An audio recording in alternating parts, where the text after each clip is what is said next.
E as centrais sindicais brasileiras estão convocando trabalhadores de todo o Brasil para a Conferência Nacional da Classe Trabalhadora, a CONCLAT 2022, que será realizada em 7 de abril. A ideia é apresentar propostas de geração de empregos de qualidade, aumento dos salários, proteção de direitos trabalhistas, sociais e previdenciários. Sobre isso, nós vamos conversar agora com o sociólogo e assessor do Fórum das Centrais Sindicais, Clemente Ganslúcio. Bom dia, Clemente, tudo bem?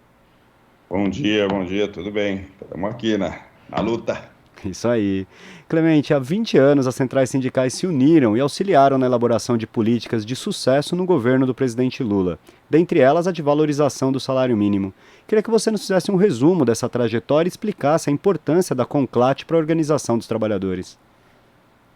Bom, as centrais sindicais desenvolveram uma trajetória longa de apresentação de propostas de pauta dos trabalhadores ao então presidente Lula, que recebeu as centrais sindicais de maneira contínua. E a partir dessa iniciativa, em 2003 mesmo, começaram a organizar mobilizações que se materializaram nas marchas da classe trabalhadora, que foi uma organização que se repetiu por 8 vezes, foram 8 marchas realizadas em Brasília, no qual as centrais sindicais, mobilizando milhares de trabalhadoras e trabalhadoras, dirigentes, militantes, ativistas, levavam ao governo, ao presidente, seus ministros, ao Congresso Nacional, ao presidente do Senado, ao presidente da Câmara dos Deputados, aos líderes partidários, uma pauta na qual apresentavam suas demandas e suas propostas para as mais diferentes políticas públicas, sejam elas de proteção social, laboral, previdenciária, sejam políticas de crescimento dos salários, de valorização dos sindicatos, valorização da negociação coletiva, de iniciativas de investimento para a geração de emprego, para o enfrentamento dos problemas econômicos e sociais, geração de habitação, geração de política de saúde, de educação, de segurança e assim por diante. Investimentos na infraestrutura urbana, na infraestrutura social, na infraestrutura no meio rural, iniciativas para fortalecimento da agricultura familiar. Portanto, foram dezenas de propostas levadas, grande parte delas tratadas depois em espaços de negociação com o governo e no Congresso,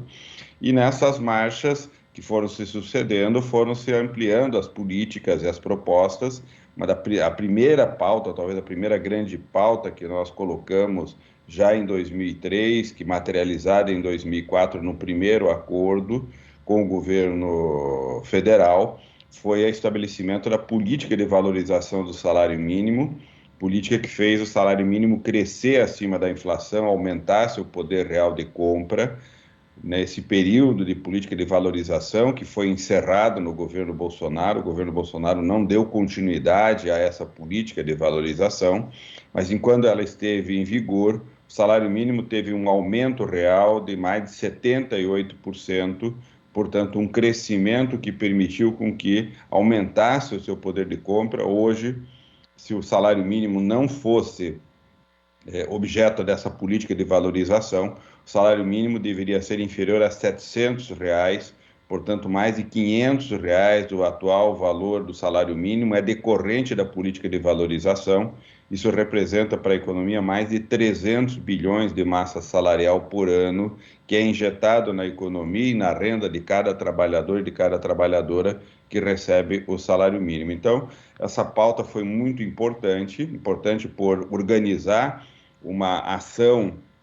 conjunta das centrais sindicais, estabelecer uma negociação com o Congresso e com o governo federal a partir de uma pauta apresentada ao governo. Nesse ano, as centrais tomam a iniciativa de novamente produzir a pauta da classe trabalhadora para o ano de 2022, olhando os próximos 4 anos, pauta essa que será apresentada depois da nossa construção junto com cada uma das centrais sindicais, a partir dos documentos de congresso que as centrais já deliberaram e a partir da discussão que elas estão fazendo agora sobre a proposta dessa pauta, nós iremos apresentar no dia 7 de abril, na Conferência da Classe Trabalhadora, um encontro realizado aqui em São Paulo e transmitido para todo o Brasil pelas redes sociais, pela internet. Nós apresentaremos qual é a pauta da classe trabalhadora, pauta essa que será apresentada aos candidatos e candidatas, aos candidatos ao nível federal, deputados, senadores e à presidência da República. Cada estado depois vai reunir o movimento sindical no seu estado e complementar essa pauta nacional com os itens locais da pauta e fazer a entrega dessa pauta também aos candidatos à Assembleia Legislativa em cada estado, aos candidatos e candidatas aos governos estaduais. Portanto, é nessa fase que nós estamos de elaboração da pauta. Pós-elaboração, a partir de maio e junho, começaremos a entregar, de agora até o processo eleitoral em outubro, a proposta da pauta para que ela seja incorporada às candidaturas e que a classe trabalhadora tenha, a partir da sua pauta, uma referência para fazer as melhores escolhas dos candidatos e candidatas que estejam em sintonia com essa agenda de desenvolvimento que as centrais sindicais irão propor. E pensando na situação atual dos trabalhadores, Clemente, com esse alto desemprego, a queda na renda, os trabalhos precários que quase dominam o mercado hoje, a desvalorização dos sindicatos, quais devem ser as principais medidas que devem nortear um caminho para reverter esse quadro atual? Olha, na visão das centrais, um dos elementos fundamentais é que um projeto de desenvolvimento oriente a nossa trajetória econômica e social. Um projeto significa a sociedade declarando, portanto, um governo executando, um Congresso desenvolvendo a estratégia que permita o país ter um crescimento sustentado, crescimento da produtividade do trabalho, ou seja, que nós tenhamos melhores condições para aumentar a nossa capacidade de produção, que essa capacidade de produção seja feita em condições de ocupação e de emprego protegida, social, laboral e de forma previdenciária, portanto, que todos os trabalhadores e todas as trabalhadoras, independente da forma de ocupação, se assalariado, se trabalhador estatutário, se trabalhador doméstico, se um trabalhador autônomo por conta própria, ser um trabalhador mediado por aplicativos, não importa qual a forma de contratação, todos devem ter proteção social, proteção trabalhista durante a vida do trabalho e proteção previdenciária. A outra dimensão é que essa estratégia de desenvolvimento deve visar repartir, distribuir o resultado do trabalho de todos, de maneira a que permita ter bons empregos com bons salários, tenhamos uma tributação correta, de forma progressiva, para que quem ganha mais e tem mais riqueza pague mais impostos e que o Estado retorne para toda a sociedade esses impostos por meio de políticas públicas, de saúde, de educação, fortalecimento do SUS, melhoria da qualidade da educação para todo, investimento em ciência, tecnologia e inovação, fornecimento de políticas que permitam gerar habitação para todos, condições adequadas para a mobilidade, para o transporte para a mobilidade, segurança e assim por diante, ou seja, todas as políticas públicas serem adequadamente financiadas. E que nós tenhamos um desenvolvimento econômico que estruture o nosso sistema produtivo adequado à nossa realidade, diante das vocações que essa sociedade, essa economia tem, permitindo com que os nossos setores econômicos que têm vantagens do ponto de vista da nossa capacidade na questão ambiental, na questão da produção de energia renovável, no sistema de saúde, na produção alimentar, na produção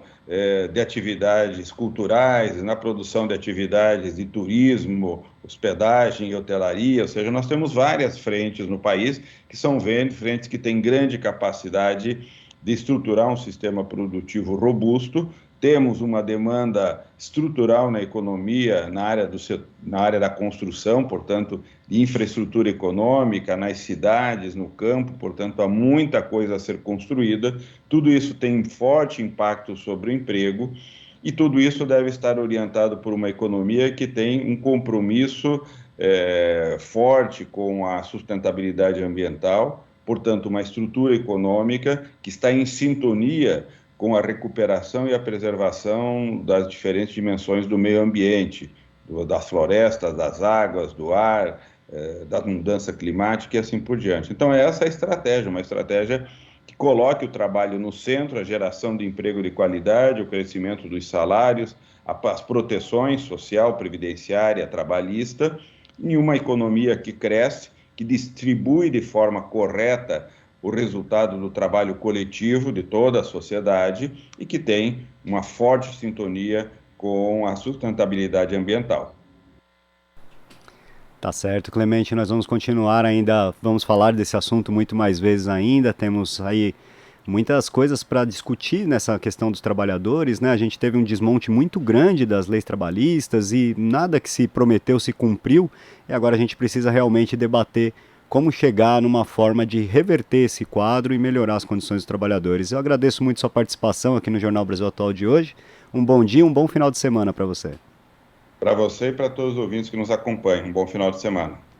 Conversamos aqui com o sociólogo e assessor do Fórum das Centrais Sindicais, Clemente Ganslúcio. Aqui você ouve as notícias que os outros não dão. Jornal Brasil Atual.